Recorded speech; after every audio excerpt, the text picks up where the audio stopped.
दोस्तों नमस्कार। आज हम हाजिर हुए हैं आपके सामने सम्राट विक्रमादित्य के सिंहासन के बारे में कुछ अद्भुत कहानियाँ लेकर। दोस्तों, राजा विक्रमादित्य के दरबार में 9 बहुत महान विद्वान थे, जो कि धन्वंतरी, छपंका, अमसिम्हा, शंख, खाताक पारा, कालिदास, भट्टी, वररुचि, वराहमिहिर थे। ये सभी अपने अपने क्षेत्र के महान विद्वान थे। वराहमिहिर आयुर्वेद के महान ज्ञाता थे। कालिदास महान कवि, वररुचि वैदिक ग्रंथों के ज्ञाता, भट्टी राजनीतिविद थे। नवरत्नों के दर्शन आप सामने स्क्रीन पर आप कर सकते हैं। आपके सामने प्रत्यक्ष लेके हम ये फ़ोटो आपके सामने समक्ष लेकर आए हैं। आप देख सकते हैं कितनी सुंदर झांकियाँ, कितने सुंदर दर्शन हैं। दोस्तों, राजा विक्रमादित्य की राजधानी उज्जैन की जगह पाटलिपुत्र दी गई है। एक कथा के अनुसार राजा विक्रमादित्य बहुत ही न्यायप्रिय राजा थे।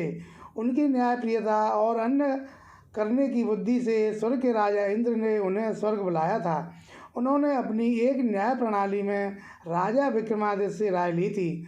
स्वर्ग के राजा इंद्र ने उन्हें स्वर्ग में हो रही एक सभा में भेजा। वहाँ पर 2 अप्सराओं के बीच नृत्य की प्रतियोगिता थी। ये 2 अप्सराएं थी, रंभा और उर्वशी। भगवान इंद्र ने राजा विक्रमादित्य से पूछा कि उन्हें कौन सी अप्सरा बेहद नर्तकी लगती है। राजा को एक तरकीब सूझी। उन्होंने दोनों अप्सराओं के हाथ में एक फूल का गुच्छा दिया और उस पर एक बिच्छू भी रख दिया। राजा ने दोनों नर्तकियों को कहा कि नृत्य के दौरान ये फूल के गुच्छे यूं ही खड़े रहने चाहिए।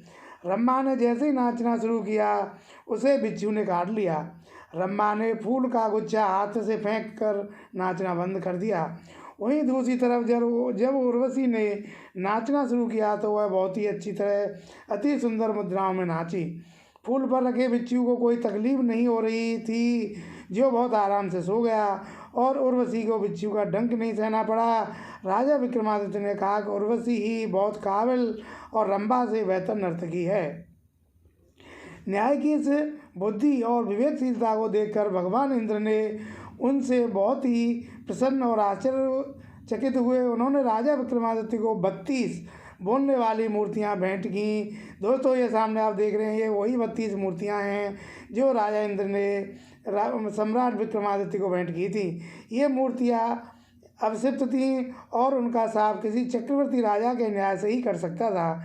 इन 32 मूर्तियों के आप साक्षात दर्शन कर रहे हैं। एक एक करके हम सारी मूर्तियां आपको दिखा रहे हैं और ये साक्षात उज्जैन से खींची हुई मूर्तियां हैं और इनके नाम इस तरह से हैं: रत्नमंजरी, चित्रलेखा, चंद्रकला, कामकंदला, लीलावती, रविभामा, कौमुदे, पुष्पवती, मधुमालती, प्रभावती, त्रिलोचना, पद्मावती, कीर्तिमती, सुनैना, सुंदरवती, सत्यवती, विद्यती, तारावती, रूपरेखा, ज्ञानवती, चंद्रज्योति, अनुरोधवती, धर्मवती, कर्णावती, त्रिनेत्र, मृगनयनी, वैदेही, मानवती, जयलक्ष्मी, कौशल्या रानी, रूपवती। इन प्रतिमाओं की सुंदरता का वर्णन समस्त ब्रह्मांड में विख्यात था।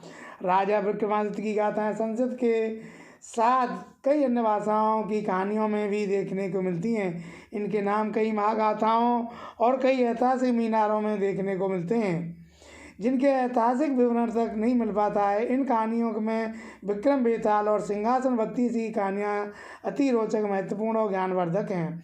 इन कहानियों में कहीं कहीं अलौकिक घटनाएं भी देखने को मिलती हैं। इन घटनाओं पर हालांकि 21वीं सदी में विश्वास करना कुछ नामुमकिन सा लगता है, लेकिन इन कहानियों का मूल सरोकार न्याय की स्थापना से था। बेताल 25 में कुल 25 कहानियाँ हैं और सिंहासन 32 में कुल 32 न्यायपूर्ण कहानियाँ हैं। सिंहासन 32 इसी तरह सिंहासन 32 में राजा विक्रमादित्य के राज्य को जीतने की कहानी है। एक बार राजा विक्रमादित्य अपनी राज्य हार जाते हैं। उनकी यह 32 बोलने वाली मूर्तियां उनके राज्य में तब भी रहती हैं। वह मूर्तियां राजा भोज से अलग अलग कहानियां सुनाकर सवाल करती हैं और राजा भोज को सिंहासन पर बैठने से रोकती हैं। राजा इस तरह 32 कहानियों से निकले सवालों का जवाब देता है और अंततः सिंहासन जीतने में सफल हो जाता है। भविष्य पुराण की मान्यताओं के आधार पर भगवान शिव ने विक्रमादित्य को पृथ्वी पर भेजा था। शिव की पत्नी पार्वती ने बेताल को उनकी रक्षा के लिए और उनके सलाहकार के रूप में भेजा था। बेताल की कहानियों को सुनकर राजा ने अश्वमेध यज्ञ करवाया। इस यज्ञ के बाद उसे घोड़े की विचरने के लिए छोड़ दिया गया। जहाँ जहाँ वह घोड़ा गया, राजा का राज्य वहाँ तक फैल गया। पश्चिम में सिंधु नदी, उत्तर में बद्रीनाथ, पूर्व में कपिल और दक्षिण में रामेश्वरम तक इस राजा का राज्य फैल